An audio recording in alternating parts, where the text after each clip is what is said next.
महाराज जी, चरण तीर्थ धाम को लेकर राम पथ गमन कॉरिडोर में जोड़ने के लिए केंद्र सरकार ने निर्देश जारी किए हैं। इस विषय में गुरुदेव ये कैसे संभव हो पाया, कुछ जानकारी दीजिएगा। देखिए, भगवान श्री राम के चरण चिन्ह पूरे भारत देश में लगभग 1000 चरण चिन्ह जितने यहाँ हैं वो पूरे भारत देश में कहीं भी नहीं है। और ये इस क्षेत्र का सौभाग्य है कि भगवान श्री राम यहाँ पे मुझे लगता है कि 2-4 दिन नहीं, कई महीनों तक वास किए थे। ये भारत सरकार की जो अपनी योजना है कि राम पथ गमन में सम्मिलित करें, ये अच्छा है। अगर सम्मिलित कर रहे हैं तो क्षेत्र का भी विकास होगा एवं यहाँ की जनता का भी विकास होगा।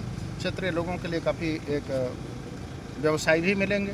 तो मैं तो यही आग्रह करूँगा सारे क्षेत्रवासियों से कि जो भी आप मुझे सुन पा रहे हैं कि इस कुतमा से लेकर के लगभग 20 किलोमीटर की दूरी में जो चरण तीर्थ हैं निगवानी के पास में, तो वहाँ पे हर व्यक्ति को आना चाहिए।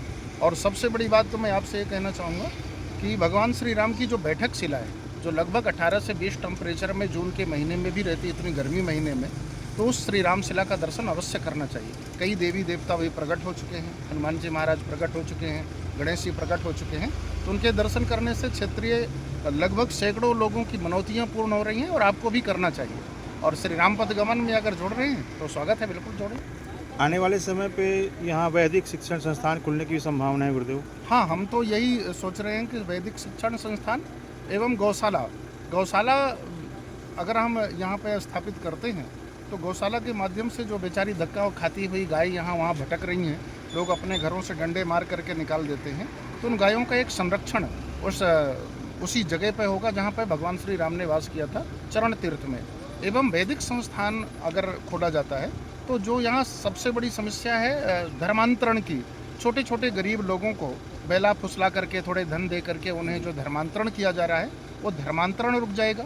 और कर्मकांड की विधा यहाँ पे मुझे लग रहा है बहुत कम हो चुकी है। यहाँ के लोग वैदिक शिक्षा को बिल्कुल नहीं जानते हैं कि वैदिक शिक्षा किसे कहते हैं। जैसे किसी ने कुछ भी बहला दिया, कुछ भी धर्म के नाम से कह दिया तो उसी को मान लेते हैं। अगर वैदिक संस्थान यहाँ पे खुलता है तो निश्चित ही यहाँ के क्षेत्रीय लोगों के लिए भी एक विकास की बात होगी।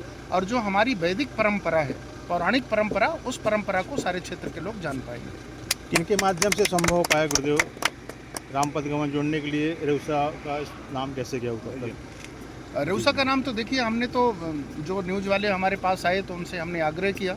मुझसे अभी थोड़े दिन पहले डिप्टी सीएम मिले थे पंडित श्री राजेंद्र शुक्ला जी, तो रीवा में मेरी बात हुई थी। एवं उद्योग विभाग के एक अधिकारी हैं यूके तिवारी जी, उनसे भी मैंने आग्रह किया था।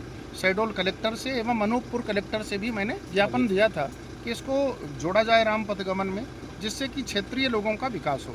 मेरा तो उद्देश्य केवल एक ही है कि क्षेत्रीय लोगों का विकास होना चाहिए। जो छोटे छोटे लोग, यहाँ के गरीब लोग बेरोजगार घूम रहे हैं और रोजी रोटी के लिए बहुत भटक रहे हैं पढ़ाई लिखाई करने के बाद भी, तो ऐसे लोगों के लिए रोजगार का एक संस्थान यहाँ पे खुल जाए, रोजगार हो जाए।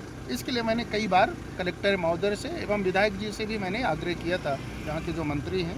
तो अब उन्होंने कितनी दूर तक पहुँचाया, अब ये तो भविष्य में पता चलेगा।